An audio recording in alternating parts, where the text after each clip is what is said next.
A very good evening and welcome to the Fourth Estate. Charles Mwangu Shampagi, and tonight we will be discussing the transfer, the capture or surrender of Dominic Ongwen, indicted top commander of the Lord's Resistance Army in the Central African Republic, who has now been transferred to the International Criminal Court at The Hague. To discuss that with us, let me start with my colleague panelist, Chris Obore. Chris, you're most welcome. Thank you, Charles. How was your week? Not bad. Nicholas Opio is an advocate. He's a human rights lawyer. He works also with an organization called Chapter 4. He works as a group called Chapter 4. Nicholas, always a pleasure to have you. Thank you very much. I petitioned him to defend a journalist who was tortured. And he is. And Yeah, we are doing our best to defend those journalists.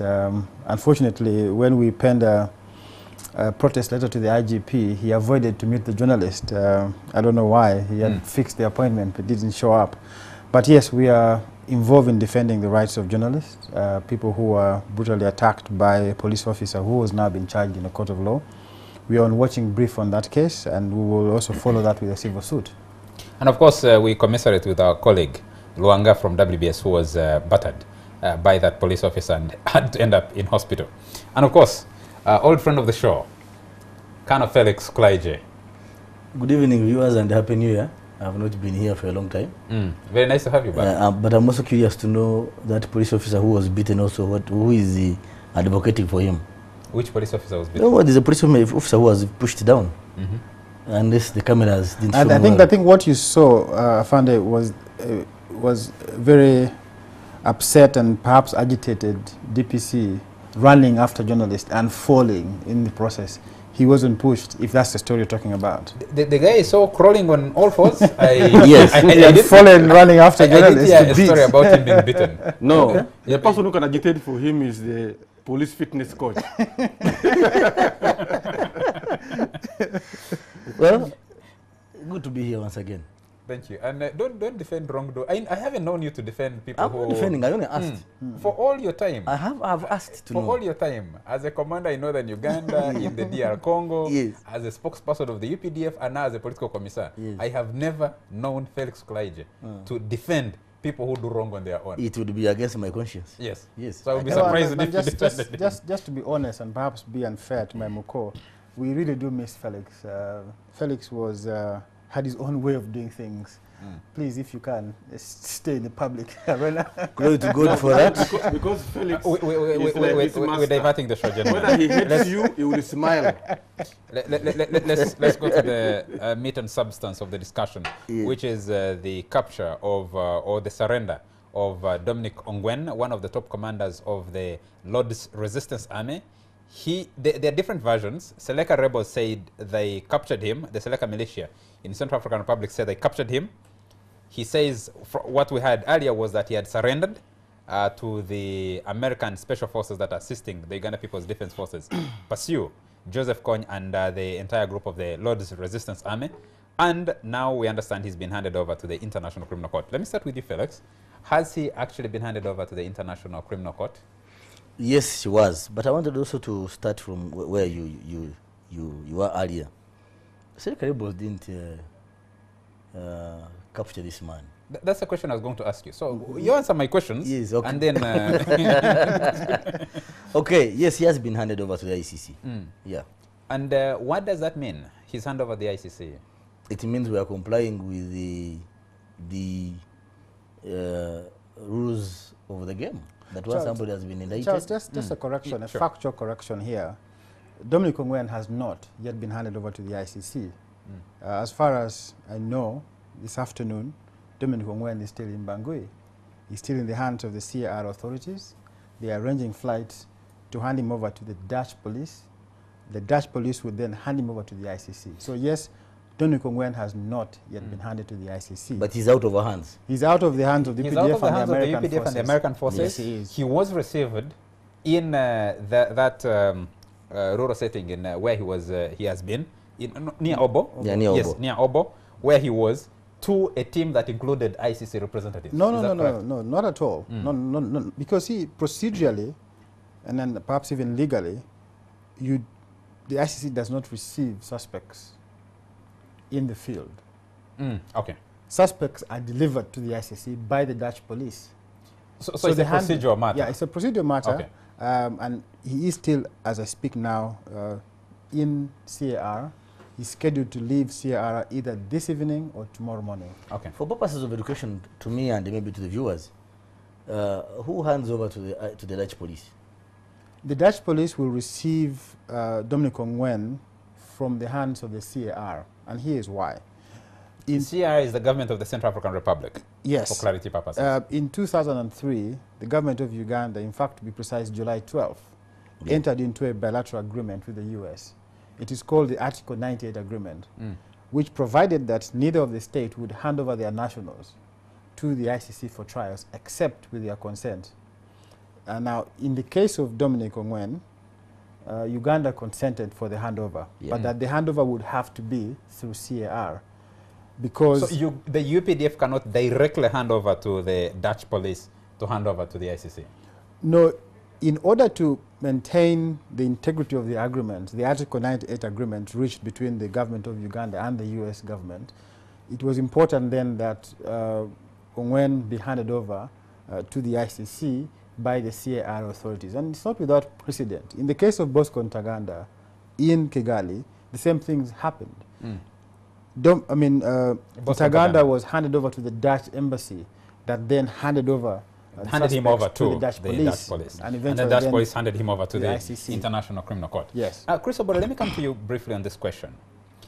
The LRA ended up in Central African Republic largely because they made an adventure into Teso sub-region. You were a reporter, I think there at the time. You're still in the region. You're the Monitor's bureau chief based in Mbale at the time, and you're covering all that area. When the LRA extends into Teso sub-region, local militias emerge and fight them off. And then from there, they moved in one direction through to South Sudan, then to the Democratic Republic of Congo, ending up to the Central African Republic, where Ongwen has been captured and Joseph Kony is believed to be hiding. From your experience, what does this capture of one of 5 indictees mean?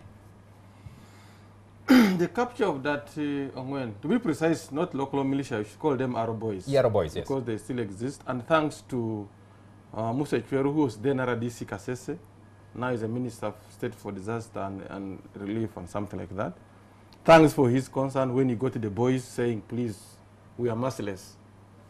Brought them together and said, government, these boys are ready to supplement. We are merciless or helpless? They found them helpless, that's the word. So he told government, these boys are ready to defend themselves.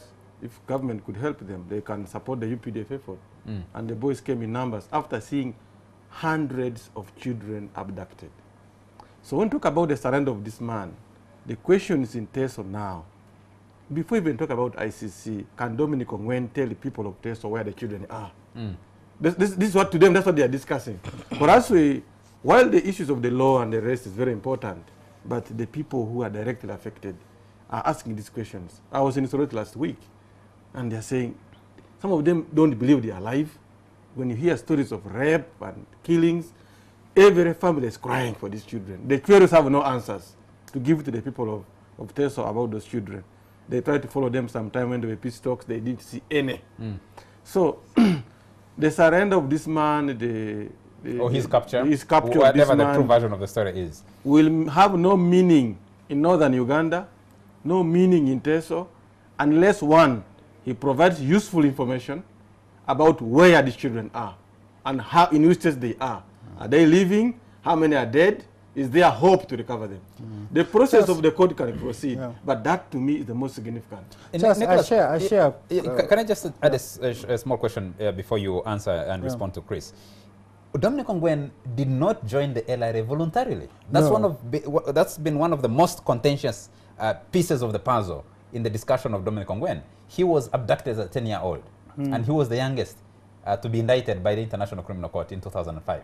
How does this tie in and your conclusion? Well, see, you can make a moral argument. The moral argument is that people like Dominic Ongwen and many others found themselves in rebellion because of the failure of the state to protect them. They are themselves victims as much as perpetrators. You can make that moral argument, and therefore they should be seen with a bit of leniency. But you have to make a legal argument as well. And in this case, I think for me, What is important is the legal argument, the question of accountability for the crimes committed in northern Uganda. That is what will be addressed at the ICC. The issue about whether he was abducted as a child can only come into mitigation to mitigate the sentence, if at all is found guilty in the trials. But two important things, and I think we've got to, there's a 7-minute video that was aired by NTV. Part of it was aired by NTV, but the whole set I received. If you listen carefully to that video recording, you realize a couple of things. First, that there's a big chunk of people who have left the LRA, Yeah. okay, and are no longer with Joseph Kony, mainstream LRA. That is an important fact to know. Secondly, you know that Joseph Kony should be in Darfur, because Ongwen himself says they had walked to Darfur, he had been arrested, he had been tied, and was supposed to be killed. It was only Kony's escorts who were merciful to him that let him go. These are important facts. If you're an intelligence person, you want to listen to this and perhaps analyze it carefully. The third fact is that Dominic Ongwen still has his wives in the bush, has his colleagues in the bush, and that there have been a process of discussion on how to abandon the rebellion and come and benefit from amnesty. That discussion is a discussion that is still alive within the LRA ranks, and perhaps we'll see more people coming out after Ongwen. Felix, you wanted to come in. You were in the north, you're battling the LRA. You were in eastern Uganda with the LRA. Well, he's now in the comfortable office. Eh? No, I think we need to put a dichotomy between the moral argument, as Nicholas puts it, and the legal argument. And the legal argument. My admin in my office, Captain Jeremiah Semuju, joined the NRA at the age of 9. After they had captured, his father had been killed, he left his mother and they joined the NRA. Semuju did not go ahead and kill people. The Lieutenant who is our chief pharmacist now, the same, joined when he was a Kadogo 10 years. He didn't go ahead and kill people. So there are two things. It's true, he was abducted. Is that an argument we can sustain, Felix? Because Yes, the NRA what I'm saying, succeeded in its war. People died during that war. The difference is that the LRA remained No. Yes. It can't be a difference. I mean, there are people who lived where NRA was operating from. There's a difference. There's a difference. They will tell you. These children were not armed, taught to kill Wananchi. They were restrained from killing them.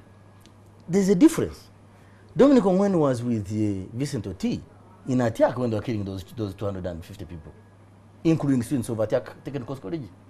You cannot ignore those. Then plus these children who have all been disappeared. And by the way, for factual purposes, he has been the only remaining active senior commander. Because Okoto Diabo, who is the other in IT, is a vegetable now. He can't command anymore. Why? He's been wounded several times. Well, but you see, if I can just a moment. 5 people were indicted by the ICC. Yes. The first referral by a state party, which was Uganda. That's right. And so we had Okoto Diambo. Kony himself, Vincent Oti, in the hierarchy. It was Kony, Vincent Oti, Okoto Diambo, Dominic Ongwen, and Rascal Lukuya. Now, 2 are dead.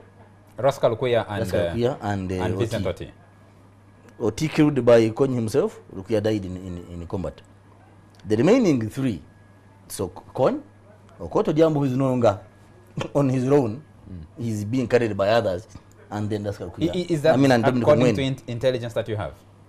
No, I even met them during the peace talks. I know. The guy is simply figurehead. Well, if I may, Charles, sure. 2 things. First, you know, Dominic Ongwen was declared dead a while ago by the EPDF. Actually, Dominic Ongwen was supposed to have died in it speaks volumes of just how much how little intelligence they might have on what is going inside the LRA camp. But that's what to mean. No, Nicholas, the point that I was making. Let me correct you. Okay. If I can make a point. I just continue. I wanted to give you information. Yes, sure. If you noticed, he actually walks with a limp. Yes, he does. He was hit, and by all standards, he should have been dead. The fact that he was able to hide and survive does not rule out what had been stated. Because in our understanding, we had hit a force he was commanding, we had hit him, but we didn't have his body. Well, he's not He dead. said he had He's killed not him. dead. That's the fact. Yes, that is true. He's not But dead. Okay. Second point that I wanted to make, and perhaps just in response to what Afande said, to compare the NRA and the NRA would be unfair, especially in reference to children who were captured. My own sister was arrested, was actually abducted from St. Mary's, St. Mary's College, Lacho. Lacho, okay. Yeah, opposite the Lacho hospital. Now, the tactic of the LRA is quite different from that of the NRA. Or perhaps if you want to say they're the same, I don't know if they're the same. If you are arrested as a child from your village, you are made to kill people in your own village. By who? By the LRA. You are made to kill people who you knew or who are your relatives. You are made to kill people who are trying to escape and were captured in the presence of everybody else to see that if you try to escape, this is what will happen to you. That tactic alone kept people in retention. So you cannot say because he was a child he had the option not to kill or to kill. He had no option. He was compelled to do what he did because of the retention tactic of the LRA. So to compare the LRA method of retention and the NRA method of retention perhaps would be comparing apples and tomatoes. Yes, Chris, you can come in just before I take the break. Yeah, Charles, first of all, I want us to give you a wider perspective on why all of these these things we are discussing are byproducts of a certain political process that has gone bad. And I think Africa suffers from ideological confusion. Today, we are all saying the UPDF has said you can take him to ICC. Our dearest president, Dan Boko, the one who's ever fresh, has said ever and ever that he will pull out of ICC. He's leading the African efforts to abandon ICC. It's just witch hunting the African presidents. There's no need. Whenever he has gone to Kenya, that's his message. But now there is a citizen who's been the other side of the law. There's no demonstration that we can use our internal mechanism to resolve our differences with Ongwen. It is very fast to say ICC deal with him. Now that kind of ideological double standards will never take Africa to a daily state of one. That's not correct. And the hands of the Uganda government tied on Dominic Ongwen? Yes. No, I'll tell you how, but that's not correct. Please, if you say as a leader that ICC serves no value to Africa because it is witch hunting Africans, you want to pull out of it. What is the pulling meaning? That an issue like Ongwen that's the conundrum we face. Would not now be taken to ICC. I wanted to hear our leaders, national leaders, African leaders, saying, yes, we have got one of our bandits, one of our, how do you call them, anybody else used against Ongwen. But we are going to demonstrate to the West that we have mechanisms to deal with the conflict of whatever gravity and to settle matters in our continent. I think you're just... Ongwen is being told, go to ICC. You're ignoring facts. You're ignoring facts. I'm not ignoring it. You are aware there were attempts by the Kenyan government to withdraw the cases against President Uhuru Kenyatta, William Ruto, Arab Sang, that they would try them back home. And ICC said, it's too late for you. You had opportunity to do this before the case was referred. The moment you have referred the case to the ICC, your hands are tied. But let me just make the question is, wait, just a moment. Nicholas, the announcement. Libya did.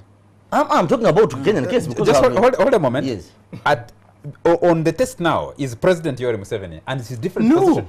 And his different positions on the ICC. President Museveni was with Moreno Ocampo announcing the indictment and sealing the indictments of Dominic Ongwen, Joseph Kony, Rascal Lukuya, and Okoto Diambo. Absolutely. President Museveni is now the champion of the fight against the ICC as an institution to have African leaders. Why? Let me defend the president, perhaps if I can. It would be interesting to hear the next conversation between President Museveni and Uhuru Kenyatta, what he will say. But not all is lost. Because you see, legally, procedurally speaking, Uganda still has a chance to do what Chris is trying to say it should do by filing what you call an admissibility application before the ICC. To say that, look, circumstances in Uganda have since changed. When we referred this case to you, we didn't have a war crimes division of the High Court. We didn't have laws in Uganda to try crimes against humanity. Now we do. Uganda can make a good case for inadmissibility of the case. Is Uganda going to do that? Well, that's the question they should like answer. Nicholas, that's what they can do. Nicholas, let me and make they can make a very Gentlemen, good case. Nicholas, Can we if they do that, take this Charles, debate? I promise you the best chicken in Tesco called Achuloi. I make give a you better 10 of offer. them. Gentlemen, hold it. Let's take a break and then we'll pick up the discussion in a moment. We'll be right back.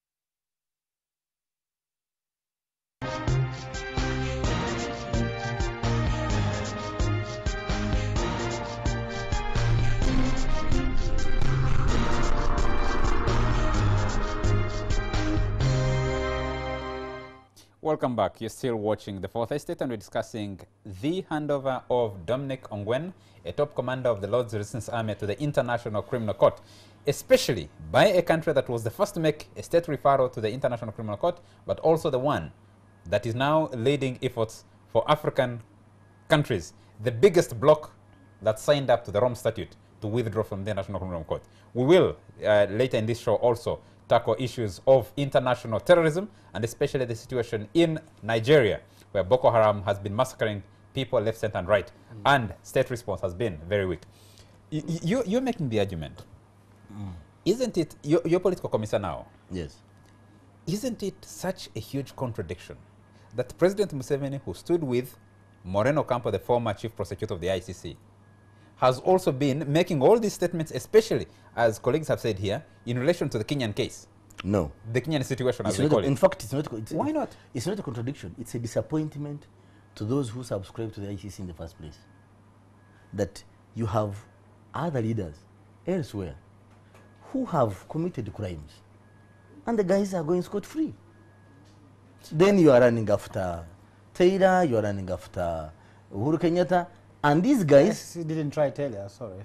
Sir? The ICC didn't try Taylor. No, but he was It's a tribunal. It's a tribunal. A different tribunal Yes. together, yeah. No, but I'm saying. Okay, you're running after international Uhuru Kenyatta, tribunal. you're running Yes. after Bashir, you're Yes. running after the late Gaddafi's Yes, son, Gaddafi's son. Ouattara. Yes, Ouattara. but Alassane Ouattara. yes, but there are people, given my position, I will not mention their names, whom you know have really killed people, and nobody is No, but pointing you the finger can't to say, them. Felix, No, So, Felix, I'm giving an explanation where he was coming from. Kanokulaije. Can you allow me? I make my cannot. point? I cannot say, Felix, I do not believe in your opinions, and then invite you to the show. No, That's a different wait a thing. minute. Yes. Previously, remember, at the time of the referral, you know very well these guys were not here. And indeed, they had committed crimes against humanity. People's children were massacred. They were raped. They were taken. They were sold in slavery. These are real issues. And we had no jurisdiction over these fellows. So it was exactly those circumstances. And that's why. an argument. Can I please? That's why when finally the man is captured or surrenders, as the case was, and I don't believe Sereka captured him because Sereka was not fighting LRA. You know, you capture somebody you have been fighting against. Sereka was not fighting LRA. There was $5 million on his head. That's why they had to say that. If he landed into their hands, Yes. somehow, Even if they didn't capture him. So the surrender of Dominic Ongwen to Sereka rebels is totally different. Why? He wasn't in Uganda either. Still, the Ugandan Uganda judicial process was not in charge of him unless he was handed over. And two, once he had handed over, the discussion that Nicholas was guiding us on, that you bring him back here, we have an international Yes. international crimes then division of the it will High be a Court. different case. You bring him here and we can try him. Absolutely. Why wasn't that pursued? But three, just hold on.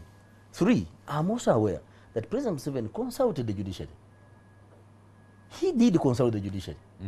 And I'm very sure if the legal gurus in this country advise the president, no, let us try him in the international division, then the political process can start to negotiate this and But engage the other. you know that's a very difficult situation for the president also. He has failed to appoint a chief justice, a substantive chief justice. Now, don't mix for up the last 2 issues. years. Don't So when mix you up consult, issues. when you consult the Let judiciary, me just debunk the arguments that difficult. Afande makes about other people having committed crimes and haven't been brought to justice.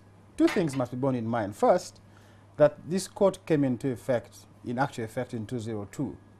Operationally, the court began working in 2005 because they had to appoint employers, had to get money and things like that. So it's a very young court. It's hardly 10 years. Two, in the 10 years the court has been working, the court is investigating situations all over the world. There's no denying the fact that in African countries where the court has operated, it has gone after innocent people. Yeah. It has gone to cases where crimes have been committed. But at the same time, the court is, I mean, it hasn't gone after innocent people. That's why the court hasn't gone to Botswana and come to Uganda, or hasn't gone to, it's gone to Congo. It's gone. So there are victims, actual victims, whose plight must be appreciated. Secondly, the court is investigating situations across the world. What is making reference to is the crimes committed in Iraq and Afghanistan by the Americans and the coalition forces. Those situations are under investigations by the ICC. The ICC is investigating cases in Georgia, in North Korea, in all places around the world. He gave you chicken. He gave you chicken. And they have opened. If anybody of those fellows is arraigned before the ICC, I'll give you a cow. And let's give it a chance. And the court has now opened investigations in Palestine. And Nicholas, you have to believe that it will make an headway. Charles, I'm optimistic. Come on. I believe upon the college when he says we'll give you a cow.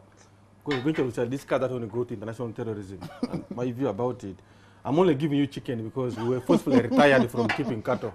So we have no cattle in Texas. No, but government tries just being a mean giver. I'm not just being mean, no, brother. And you and me share the same fate. We were forcefully retired from cattle keeping. Don't talk about resettlement and restocking because they're giving you 1 cow for 100 cows. So the point is better than the zero. That was the starting point. It's okay, receive that cow, brother, and restock. Me, I'm giving you chicken. The ability of cattle to multiply, you take the cow. I'm actually give you a bull. Give you a cow. Of course, yes. I know what I'm talking about. A man was forced to retire from cattle keeping. Police receive it. You need to keep life going. But Charles, the point is, I'm in agreement, and I actually like the perspective Nicholas is giving. That is at a high-end argument. I tend usually to lower down my bar to relate these matters at that level to the common good, the common man. If we take this discussion to be an intellectual exercise, sometimes we get lost. I am putting myself, my mind, my heart is with that woman whom Ongwen and his group got, demobilized, raped, infected with HIV. That child who was innocent, who was denied childhood, denied livelihood. Those, especially that war of LRA we are talking about, the heaviest impact has been on women and children. And what does that mean? It has actually been in the future of those regions. The future of any country is on a woman and a child. That is the future. Unfortunately, this life was disrupted. So when somebody's livelihood, the fortunes of people are affected, the livelihoods, it means that we have a broken system. Whatever the cause was, we must seek fairness, we must seek justice for these people. It doesn't matter whether ICC brings or the UPDF here decided to say this is a process. But the process, the outcome should be able to be felt by the victims, or their families. Unfortunately, in our discussion, I want us to take it there. How does this going to ICC? Ongwen can go there, and government can say he has been in prison 50 years. Let me give you a response, but Chris. The sisters, the people from St. Mary's Lacho, those old men, some died of Kashako. Amuru was desolated. Alero was desolated. Pabo was nothing. You go to Amuria, up to now, parents are weeping. Some of them have died of stress because there were no accompanying counseling services. So what does surrender of Ongwen, what does the prosecution of Ongwen mean to them? I'll give you an answer. That is my concern. Let Nicholas respond. I'll give you an answer. There are two answers. One is a political question, which has to be resolved nationally. The question of recognizing the sufferings of the victims of the war and offering appropriate reparations beyond the PRDP things you see around, but actual reparation that will redress the suffering of the victims. That's a political process. The legal process, in fact, is this, that you've got to look at the two courts Uganda and the ICC in two different lights. First, in which place are the victims' interests best served? If you ask me that question, I think that the victims' interests are actually best served at the ICC. Oh, why is that? Because victims have a right of representation in the ICC. They have their own lawyers, they can make their own arguments for reparations, and the ICC as an institution has a victims' reparations trust from which the victims can benefit. So for me, that is a very nice place for victims to go and make the case for their reparations. Secondly, in the Ugandan court, victims are merely witnesses for the state. You come and testify and go home. And say, once I the know accused this man person commanded a troop, they came and Exactly. abducted. Once an accused person has been convicted, the victims must have to contend with the mere fact that he goes to jail. There is no provision for adequate reparations, and reparations goes beyond money. There are issues about medical treatment, issues about restitution and things like that. So the better interests of the victims, Chris, are served by going to the ICC and making the case for victims' representation, so that for the very first time, victims' voices are heard in a court Nicholas, process. who makes a case for these victims who are already The victims vulnerable? have their own lawyers. They can hire lawyers to go and make Are you telling us Nicholas, that I'm the people of getting Amos, Nicholas. the people of Kilak or Atiak have capacity to hire a lawyer to go to ICC? Look, they may not necessarily themselves pull out money to hire a lawyer, but the fact that there are procedures and processes to allow for victim representation gives them a chance to either get a lawyer of their own or using perhaps Nicholas, well-wishers. actually, I get Nicholas. I get Nicholas. The law, hold on, the law provides for that. But I want you, Nicholas, to argue with knowledge of where you come from. Yes. The victim you are talking to here to are those victims who don't even have a chicken in their home, who have literally been traumatized to the point that they even see no value. Chris, You get the point? So lawyers how call do it- we, if the ordinary man is not heard locally, how will they be heard internationally? This is the challenge. Chris, Much as the ICC provides that. There is what they call, the lawyers like Nicholas call precedent. Their cases where vulnerable people have made the case and they have gotten reparations. Somebody It's happened presented with the people in Ogoniland, Yes. in the Niger Delta, in Nigeria, battling a multinational called Shell, and they have been paid. There's this case in Colombia. Is Colombia in Southern America? Yes. Even the Maasai have just Even the gone and Maasai won have against just the British government. Yes, managed to win something. Yeah. So if victims, Those were which I those were believe 10 they are generations worship- ago. But to Yes. bring it just back home, imagine the plight of the victim in Uganda. That's what I'm talking It's about. even worse. There's no chance at all. Because see, if you look at many, I go to court every day, Obora, my brother, victims here just have no place in the criminal justice system. In many cases, even Felix wanted to respond before For you me, take a break. the best, in my view, the best reparations for the victims is uplifting their region, uplifting their area from socio-economic backwardness. In my view, that's the best reparations it's you not can give them. backwardness. That's a very bad word to use. Such an economic retardation, perhaps. No, but that's the truth. That's the truth. Economic You see, injustice. Nicholas, That's derogative. Oh, for many But you victims. see, let's what is backwardness? But what is backwardness? If you can coexist with the filth, it's backwardness. And there are people even in Kampala who coexist with the filth. No, So but it's not just about- there is it's no about backwardness. Yes, derogative in yes. many ways. Well, you call it derogative, just like the word tribe is derogative, but you use it. Tribe means a collection of primitive people. But you still ask people what is your tribe, and it's even on form.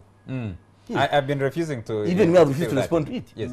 You go to report a lost property, and the police is asking you, what is your tribe? And ask them what it has to go to do with my lost property. So I refuse to respond to that. But the point I'm making, that once, if you want to call it retardation or disadvantaged situation they are in, That's a better term. I'll buy that one. But as a student of political economy, backwardness is backwardness and has parameters that govern it. Economic retardation is not backwardness. Retardation means No. Listen, Felix. retardation means Let's not listen go to to me. You can make the point. that Retardation there is means semantics of retardation one. means that you are progressing, and then somebody retarded your progress. And that is very Yes. true. And that is exactly what happened. You see, No, Felix, no. It was not fair. No, in the case of the people of Charles. Teso, Northern Uganda, Teso, I would agree. Northern Even Uganda, you'll agree. Northern Uganda, the biggest chunk. I mean, let us, you see, in my language they say those who have not been to the king's palace will be told a lot of lies. I first started going to Northern Uganda in 1983. I know what I'm talking about. Where you had a primary school in Apache town, and in the compound of the primary school are feces. I know what I'm talking about. But you can find those. You can And to find, me, you can't call that you could tradition. have found those in Bukavu. You can find them anywhere. it's okay. Yeah, let's not go into Yeah, that. even the Buheju. Yes. Even the Buheju, or Bukomansi, where I come from, they are people who are backward. It's not about religion. Please let us get out of this. Let's not lose the argument. Yes. Let's not lose the Yes. argument. I have a question for. Yes, I'll get it. Yes. I'll take the question. The point I'm making: sustainable reparations, sustainable healing of victims of such a war is socio-economic transformation of their society, so that people have access to medication. The children are going to school, meaningful education, and they can access opportunities. To me, that's more sustainable. Than It is more sustainable, No, but it's it's not. a lot more than that. It's not Yes, enough. It's not enough for a Recognition. recognition of the suffering. The The fact- transition. the fact that we are calling the this fact that semantics. government put there programs was recognition, because not And every people part stay of here this in country. Kampala stealing the money. Yeah, but and interestingly, Government they has are only put, children. has put schools everywhere. They are only children. Yes. When we Yes. talk about northern Uganda, that geographically means Teso up to West Nile. No, geographically, Teso is in eastern Uganda. Please. Yes, I mean politically Don't means. mislead our viewers. Fine, you can go for those gymnastics. Greater terms. North. The greater north means basically that. Maybe that's the word he has used. It means Teso up to West Nile. The reality is, Actually, that's politically. not Not that's what I'm geographically. saying, Yes. politically. Agreed. Yes. Agreed. Some of us get directly touched. And many times, Charles, when people who are touched speak out, we even get more vilified. Very angry, So you're very bitter. sentimental, is bitter, is tribalistic. Who has described you that way? No, it's he's about- talking in general it's terms. It's not you about the folks. discussion. It's not about the discussion. But you see, that Yeah, is you're too simple to do that. You- Can you hear him out? You see, Charles, that is where we say, if you can't even hear a victim like Obore, who has managed to weather the storm, to come and debate with the others, and you still don't want to hear them, how much more can you then hear the other vulnerable? Obori, So you when have we been talk hard, about- you have when we been talk hard in about- this country for years. What are you talking No, about? we are debating. The issues I'm speaking here, You are even denying me to be hard. the issues I'm speaking here should inform those who hold power. That's why I'm communicating. I'm not communicating with Ukaraija alone. You are among those who hold the power, but the others hold the power. The issues in Iteso, in Acholi, You hold the bar of the pen. in Ulango, in West Nile are issues of retardation, not backwardness. Let's change the words. Because it is from the words that we communicate our intentions. You cannot be claiming Apache, Acholi were backward when Laibi could compete with any school. was the best school. When Ombachi was international. When Napea. Dr. College Boroboro, when Kitugum High was educating people. There is no backward place which can have excellent services. Please. Now, the point is, what happened is there was a retardation in the progress of Teso and those other areas. And Northern Uganda. Whatever the cause was, the point should be accepted there was a retardation.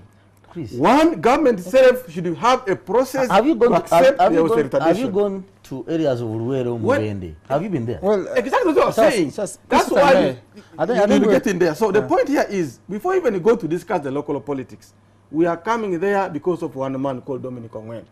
And the argument is, he was abducted, which council has already discussed about you as a kid of 10 years.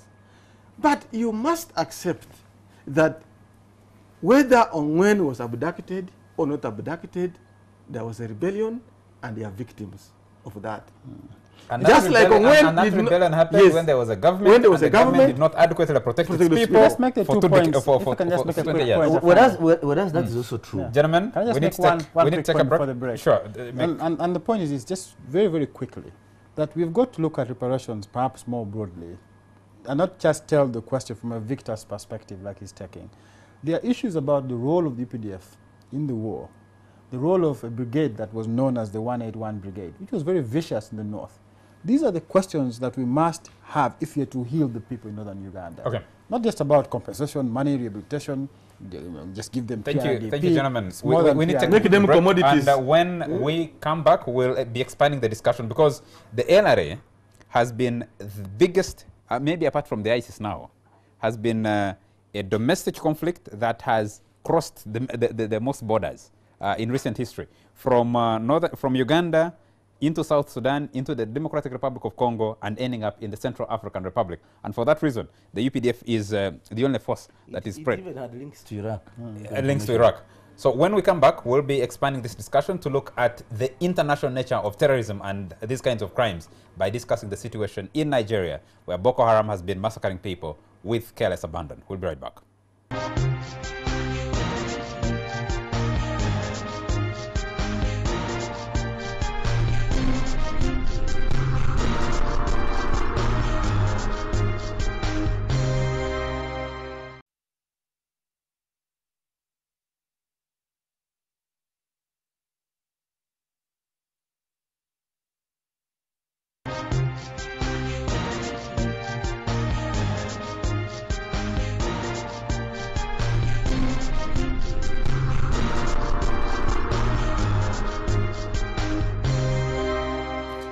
Welcome back to the last segment of the Fourth Estate, and we will expand this discussion to look at issues in Nigeria, where Boko Haram is now being said to have executed up to 2,500 people. No one has an accurate count of how many people they killed in the town of Baga in northern Nigeria. Northeastern. Northeastern Nigeria, near the lake. Just near the lake. You just returned from Nigeria. You've been there for some time. Even when you're complaining that we haven't invited you for some time, you actually just a few days. You actually Just a few days. I didn't spend there a week. And remember, you studied there before.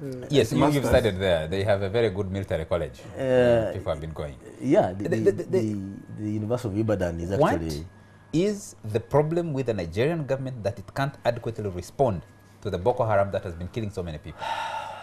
First and foremost, Boko Haram is the latest version of all these rural terrorist groups. Even when we were describing it as a rural terrorist organization, and people didn't understand what we were talking about, they actually doubted us. Because terrorism has traditionally been associated with urban operations. Yes, but for us, having seen what they were doing in the rural areas, we understood what terrorism was in the rural areas. Come, terrorize the population, because the intention is the same, the methodology is the same. Kill people so they get scared, they lose confidence in the state, and they have nobody to protect them. But if you wipe out an entire town like Baga, it's literally been wiped out, because I was listening to international media following this story.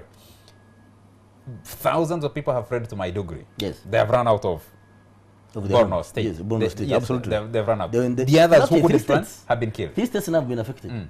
Bono, which is Bono is in the northeast, the one to the south, and the one to the west.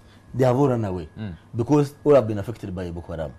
Boko Haram has gone even a mile further beyond even LRA. The kids they have kidnapped, they are now using them as suicide bombers. 10-year-olds. The other day, a child who blew herself was a 10-year-old girl. I mean, this kind of criminality is unimaginable. I thought the bigger criminality is in the leaders of that government. I know you might be careful because you work for another government here, who are busy living their life. So far, I actually sometimes think to put the capital in, you need to be more central so that you can feel what is going on. Yeah, they seem to be comfortable. You see, Goodluck Jonathan, the president, campaigning, seeking for another term in office. Re-election, yes. And a re-election. He made his first trip after this latest massacre. And people are still questioning, did he make the trip out of genuine concern or he went there to bolster his own electoral fortunes? Actually, he did that because of the Army Day, the Armed Forces Day. The Armed Forces Day is marked on 15th of January in Nigeria. And so he went on the eve, on the 14th,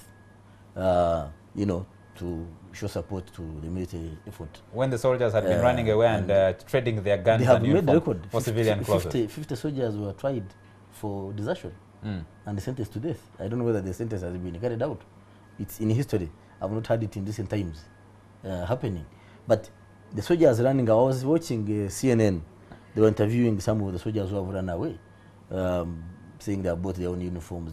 Of course, some of these become an indictment of the state. When some of these things happen, like you are saying, we didn't protect the people of Uganda, northern Uganda. It's an indictment of the state, admittedly, that the state has not been there to support, to help or to protect the people. But there is a difference. Whereas in northern Uganda, NRA received some sympathies. In northern Nigeria, Boko Haram has no support at all. Nobody else is sympathizing with them. And that's why they are doing whatever they are doing with impunity. So it would have been easier to deal with them because who are an insurgent, these are fellows partly trained by Al-Shabaab in Somalia, by Al-Qaeda in the Maghreb. All these groups, even the collapse of the state in Mali, are a consequence of what happened in Tunisia, in Libya. Chris, let me come to you. Nigeria is not just any other African country. It has the biggest population of Africans anywhere in the world. The fastest growing economy in Africa now. The fastest growing economy. It is the biggest economy. The biggest economy in the African continent. But if you see, and of course here we are taken away by, we are taken up by Nigerian movies, we are taken away, they have the biggest churches. Our pastors here are copying from Nigerian and they're very pastors. nice people, by the way. Yes, they have possibly the biggest number of millionaires, dollar millionaires on the African continent.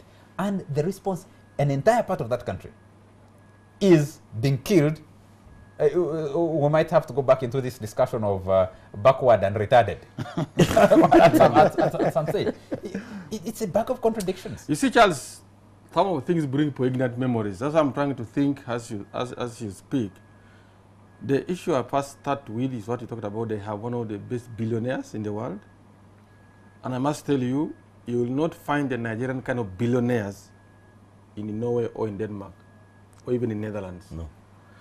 That therefore tells you Africans and African leaders don't value the dignity of their own people. But in Scandinavia, you don't get those big millionaires. I'm saying in Scandinavia, you don't. Yeah, you said you can't get them. They sort of practice socialism. That's exactly what what's the mixture of capitalism and socialism? They mix the two. They have domesticated capitalism to fit their situation. They have not bought it. They all something like we're buying. So I'm saying the tragedy of Africa is not the result of African people, but the lack of value, the dignity of African people by those who seek to lead them. And because we don't value our people, we fall prey to the international forces, the winds that blow. The contest we are facing today is a global contest, affecting each and every country.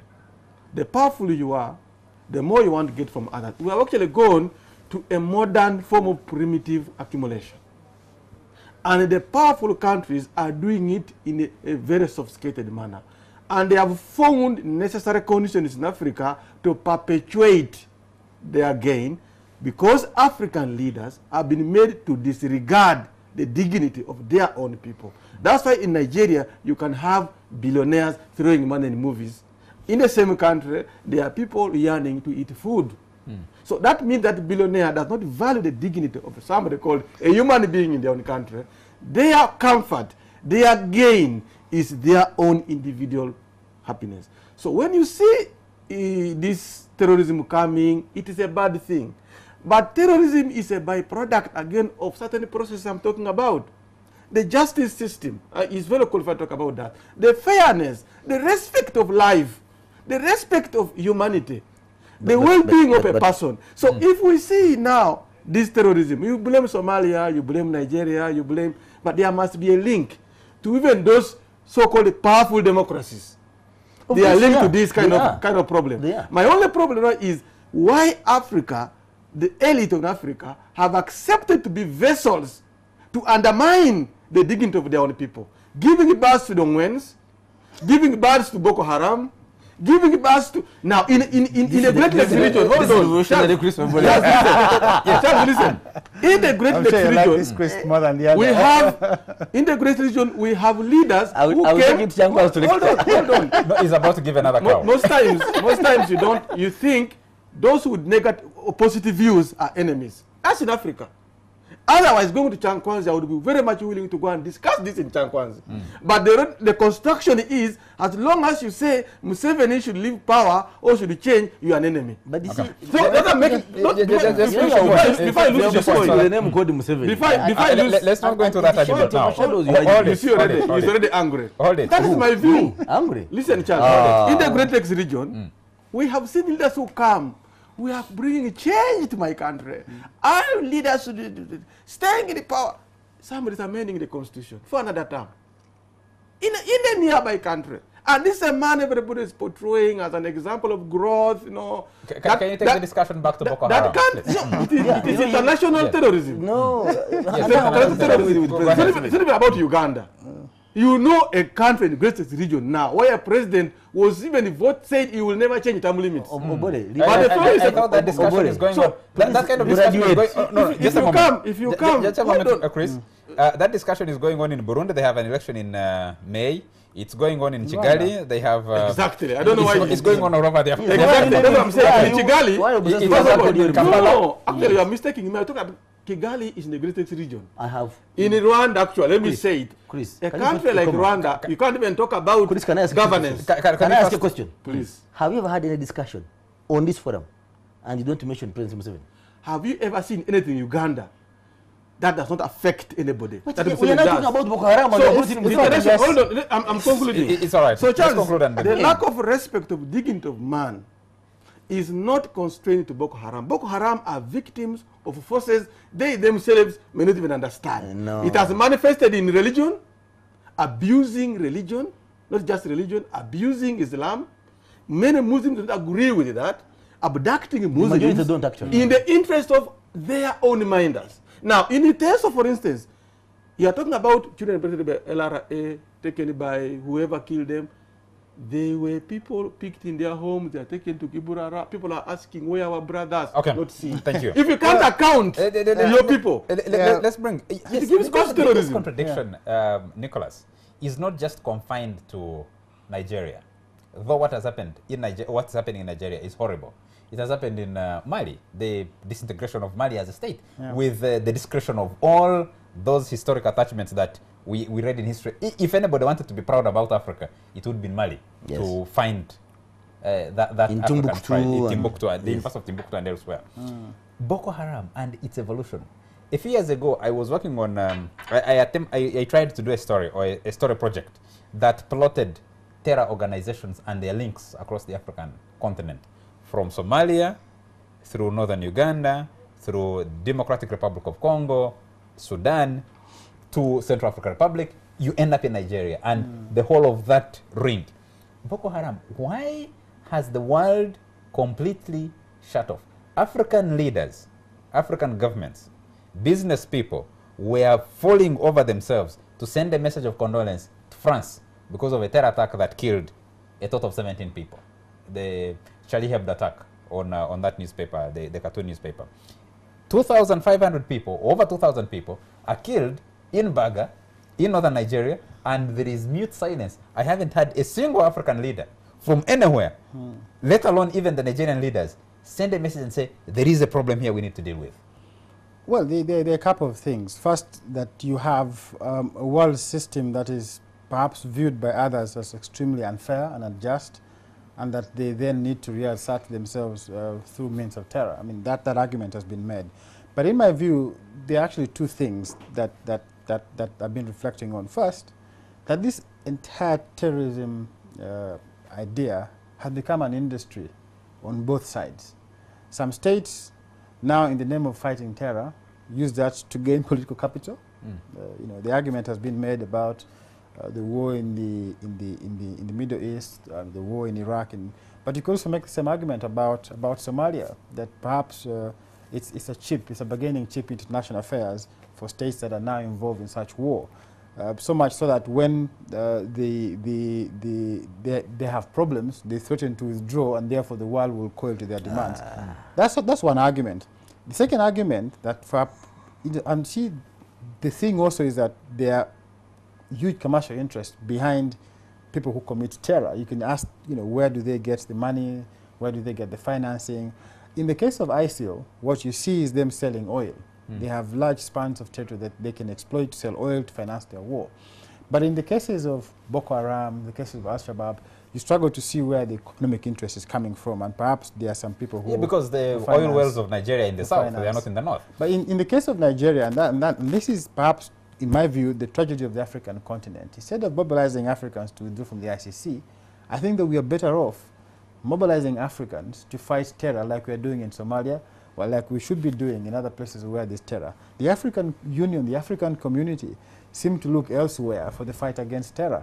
And we don't want to ask for our own to actually resolve this problem. If you don't resolve this problem, you risk having an African ISIL, because this is building across the Maghreb. It's actually from the Maghreb. Al-Qaeda in the Maghreb. In the Maghreb. Yeah. Then you have the Sahel region, which has been, of course, neglected, and it's building.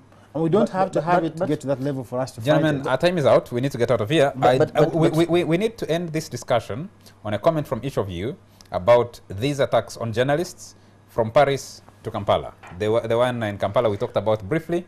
Let me start with you. But I hope I won't be hanged for my statement. At times there is carelessness on the part of journalism. When I went for peacekeeping training, I was told about sensitivity on culture, being sensitive about people's culture and customs. When you draw a cartoon of Prophet Muhammad, peace be upon him, you certainly are accosting the Islamic faith. Even those who are well-intentioned, the good people, you're actually pushing them to the extreme. As we speak, there are 10,000 troops on the streets of Paris, thanks to that cartoonist. Look at the cost on the ordinary French person, the people who were killed, along the way as these two brothers were running away. Look at the cost of keeping now these troops on the streets. The same is moving across Europe. But two, what you cannot ignore is the state among the powerful countries. These fellows are emerging from in places where there are gaps now, where the state has been pushed away. They are emerging. Okay. As you know, Saddam Hussein was never in bed with Al-Qaeda. Never. It's after his removal that Al-Qaeda emerges to become an issue. Okay. ISIL, as you're talking about, it has emerged after the Syrian state has been pushed out of certain areas. Thank you. Can you make also a comment on the attack on the Ugandan journalists? The other one is terror groups. This one, it is the people who are supposed to be protecting them. Might argue another terror group. No, it's not terror group. I think also, if you are a journalist, what's the methodology of operation? What's the modus operandi when I'm covering an incident? Here is a case of people who are allegedly going to give chicks to the president, right? I don't know whether in terms of professional journalism, that was a story that required all that coverage. No, come on. Really? Come on. You're not a professional journalist. I am, so. Well, I've studied journalism. Yes. Much as I'm not a professional journalist. Yes. And I've been practicing media person. What does a policeman have to do with beating somebody? Allow me to complete my argument. Why should a policeman complete my statement? Yes. However, there is no justification for a policeman to beat a journalist. I'm happy you ended up there. Yes, Chris, a quick comment on that, because we have less than 30 seconds to get out of here. You see, Charles, you brought a critical thing at the end, but one thing to respond to what Kuraja was saying, we must accept there is no one who has a monopoly of anger. No. Two, we must accept if I call Kuraja stupid, it is not about him hurting me. Yes. If I call you stupid and what you see is to direct a bullet at me, then you have a problem. Because I've not hurt you. But harmed your body. Yes, that's true. So there is a way to handle an insult different from not of us hurting respond me. the same way. So that's what I'm saying. There is no one who has a That's what the monopoly problem is. to respond the way you want to respond. Yes. So those who feel angered and want to use force shouldn't believe that they have a monopoly of force. That's where understanding matters. The other is, don't decide what everybody should eat. You can't say carrying chicks is not news. When we are going to a market, you may be going for beef, I'm going for cow. Don't say it's a cow food.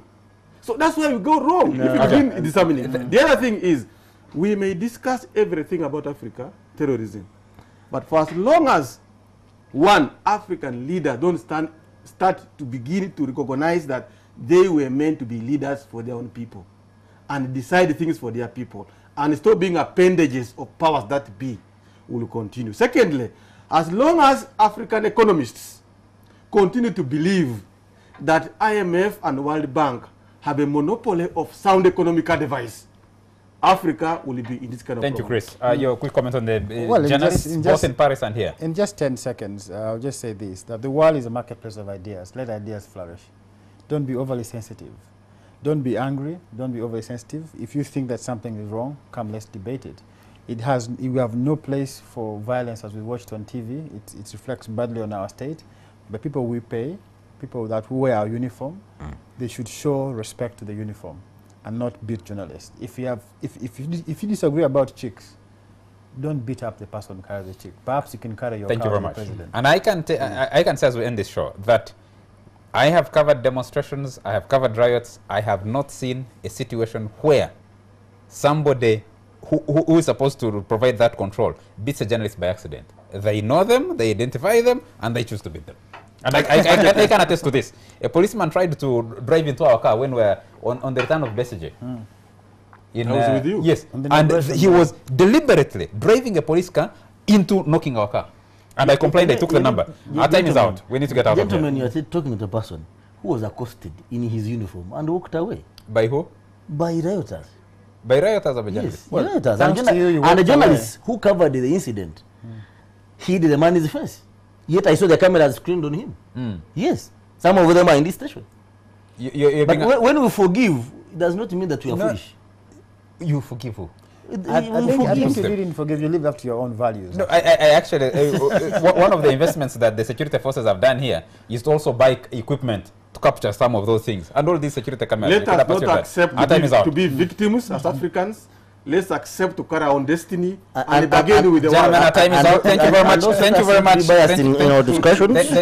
Thank you very much, gentlemen, for making time for the show. Thank you very much to all our viewers for joining us tonight. Do join us again next Sunday for yet another exciting discussion right here on The Fourth Estate. Have a good night.